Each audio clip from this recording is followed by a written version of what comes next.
All right, we are back here with Eddie Hearn. We dropped, but we are back. Eddie is on I'm his still way. under a tunnel. Still in a tunnel. Still in a tunnel, but it looks okay at the moment. We're getting there. We're getting there. We're nearly out. There's always light at the end of the tunnel. Exactly. Well, while we're in the tunnel, so I'll ask you a question about a guy that I like. I saw fight in Rio de Janeiro when I covered the Olympics, and I thought was going to be a really good pro. If I'm not mistaken, he's 5-0 with 4 knockouts. That's a welterweight, Josh Kelly. Is that a guy that you have hopes for that may become Oh, a star in boxing? yeah, incredible hopes for him. I mean, 5-0, 4 knockouts. PBK, Pretty Boy Kelly. He's a damn good-looking kid. He fights just with such an exciting, elusive style. It kind of reminds me of almost like a Prince Naz, from back in the day. Not as And unorthodox or as hard hitting. yeah, just and his movement is a nightmare, but he's not awkward. So he's not one of those guys that's sort of boring. He's flashy, but he's fast, combination punches, and brilliant to watch. And in his trainer, Adam Booth, who is an outstanding trainer, he wants to move him real quick. So see a lot of him. You're going to see him in the States as well. Look, the style, it has everything to make it on both sides of the Atlantic. I think Josh Kelly is a big star of the future. Yeah, I saw him in Rio, and I thought I know there's going to be some American promoters interested in him because I knew that he could fight, and he seemed I didn't get a chance to talk to him there, but he seemed like he had some personality. Yeah, he does. I mean, the division's hot right now. Obviously, he's in a very tough division where he's going to have to break through and fight some elite guys eventually. I think you've got the guy who beat him in the Olympics, Yulushinov. Right. He's going to be turning pro soon as well. He's another great talent. So, it's exciting times. But one thing that excites me so much about Josh Kelly is the team's willingness to move at pace. So, as a promoter, that's great. You want to see guys take challenges. Yeah, and I'm not the guy. This isn't the UFC. It's not you're fighting him and that's how it is. The team will tell me the pace they want to move at. But every now and again, you find a team that want to move at pace, and it's great for the promoter because you kind of miss out the the educational phase where they're in sort of going through the levels, right. And they feel like they're ready for that, and they're right. They are right. They're ready for those levels now, and I really believe certainly by the sort of end of 2019 or even in 2019, he'll be challenging for world titles. Now, let's get to the heavyweight division because that's what everybody wants to talk about now. There's 2 big heavyweight title fights in March, bookending at the beginning and the end of the month. Anthony Joshua on the 31st is going to defend his titles against Joe Parker, who has the WBO belt in Cardiff, Wales. That'll be on Showtime here in the United States. On March 3rd, Lou DiBella will be promoting Deontay Wilder against Luis Ortiz. I love that fight. I think that's a really entertaining fight, Eddie. First of all, give me your take on the Wilder Ortiz fight. Do you think Wilder survives the heavy hands of Luis Ortiz? Yeah, I think it's a great fight, and I think it's the first real fight that Wilder has had in his career. I mean, at elite level. I rate Deontay Wilder. I think he's a devastating puncher. I think he has fast hands. I think he's awkward as well, a very unorthodox style. And I think Luis Ortiz, whilst he is old, he's an excellent counter puncher. And I think we're going to probably find out about Deontay Wilder's chin in that fight. I don't think Ortiz is the biggest puncher in the division, but he can crack. And I think he can set traps for someone like Wilder. But, I think the unorthodoxness of Wilder is quite difficult to counter punch, if you like. And I expect Deontay Wilder to win that fight inside 6 rounds by stoppage. And it'll be a good statement for him. I think that'll add value to Deontay Wilder. And it's an interesting fight. If Wilder wins that fight, he is now the logical opponent for the winner of Joshua and Joe Parker. So I want to get your thoughts on that. And I'm going to start by this. When Joe Parker first came up and came on the scene, I thought, boy, this guy is really going to be something. And I kind of feel like in his last couple of fights, maybe he's regressed. We haven't seen the progress in him. And so I look at Anthony as maybe a pretty solid favorite in the fight on the 31st. How do you break that one down? Yeah, I think that worries me a little bit what you say because it's kind of like due a good performance, isn't it? And I think styles make fights, and you look at the Cajano fight, who was a last-minute replacement, like with a week to go.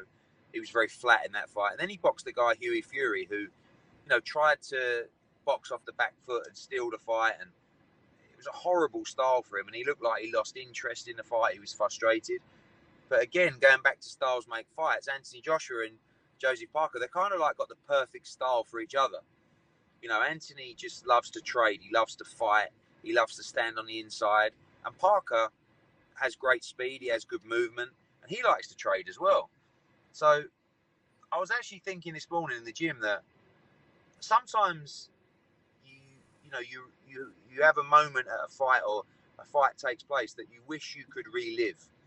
You know, I was thinking this morning that I wish I could relive Joshua Klitschko. That was a great fight. What was wrong with that one? But when you're there, like, you know, you're there, you're in the moment, and you never really get the chance to savor it, do you, until you look back on it. But this, I think, has the makings of that kind of fight. Interesting. You know, it wouldn't surprise me if Joshua was hurt in this fight, because he will take chances and he will trade. And Parker is fast. He can punch himself. He has a good chin. You know, I believe that he's very durable, Parker, and I think this fight could go on. But I see it as a very exciting fight between two fast, undefeated, fearless heavyweight punchers. And you know, every Anthony Joshua fight is, you know, almost like on the edge of your seat stuff, because he does like to trade and he is exciting. He's fast. He's dangerous, and I think you're going to get a very good Joseph Parker here. I think this is the time for Parker to put in a strong performance, and I do believe he'll do it. It would be awesome for the heavyweight division if they did that. Let's just make an argument, and I know you won't complain if I make this argument, that it's going to be Wilder against Joshua going for the undisputed title later this year. First, I want to ask you, what kind of gate do you think that could do, not seat-wise, but dollar-wise? Like, I have a feeling that could be a $20 million gate here in the U.S.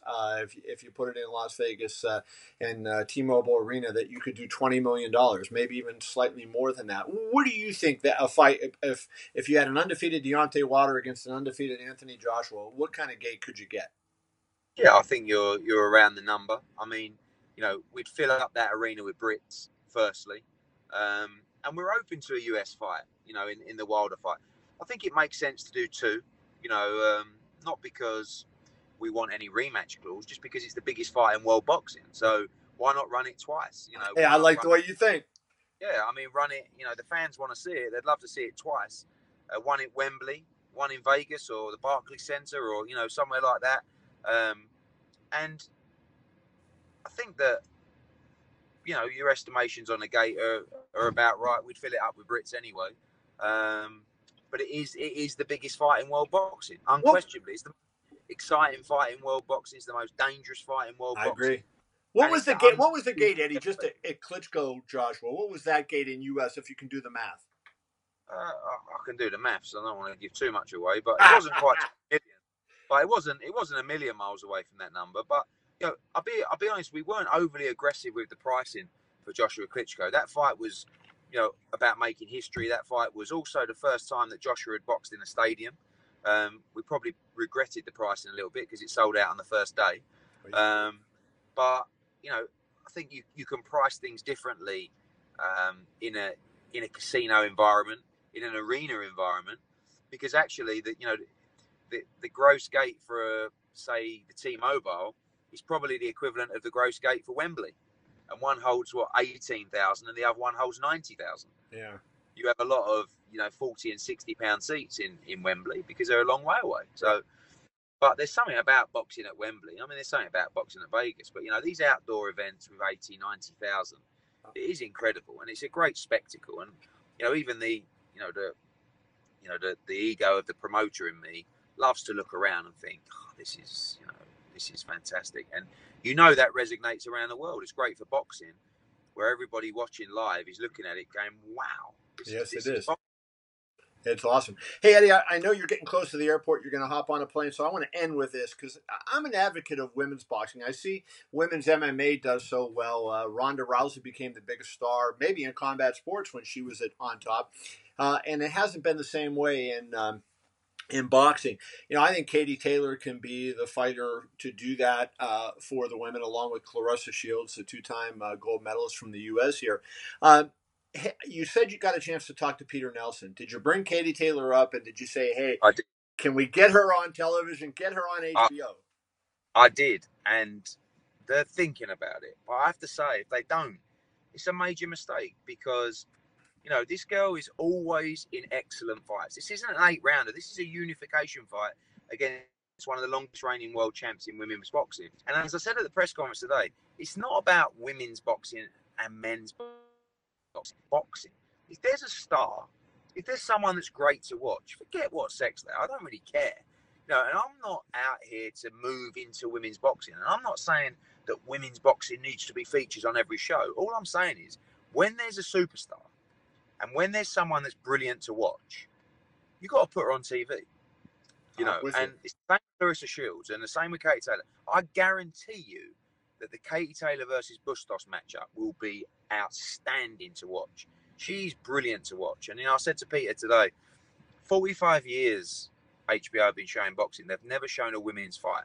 Yeah. To break that ground with Katie Taylor, we know they're going to show the fight in some capacity. Highlights, whatever. Let's show it live. And I said, I want to make the media, I want to make the fans put the pressure on HBO. They probably won't like me for doing it. But Peter, I'm putting pressure on you right now. Put Katie Taylor on TV. Exactly. And, she's brilliant to watch. She's honestly, I'm probably her biggest fan. And I have a suggestion for you, Eddie. If you want to get her on, you want to convince Peter to do it, get her gold medal match and send that. And the atmosphere in the arena in London was incredible. I've never seen anything like it. And if Peter watches that, he'll say, when do we have her on? Well, she's going to fill up that arena in Brooklyn with the Irish as well. She's by far the biggest sports star coming out of Ireland right now. And, but again, Whoa. Conor McGregor? Who's he? All right, you might have got me on that one. But before Conor McGregor, she's won 6 European gold medals, 5 world gold medals, and Olympic gold. She's a world champion within 6 fights, and she's unifying within 7 fights. It's like, it's fantastic. And, we've got to just keep plugging away at Mr. Nelson. I'm sure he'll see the light. I am with you. We're going to work on that because Katie Taylor can fight, and we want to watch that on HBO. Eddie, great job. I think the thing I'm looking forward to, you got a lot of great fights coming up, but the battle between you and Lou DiBella when you guys are promoting Wilder and Joshua, if that ever happens, that might be worth the admission all by itself.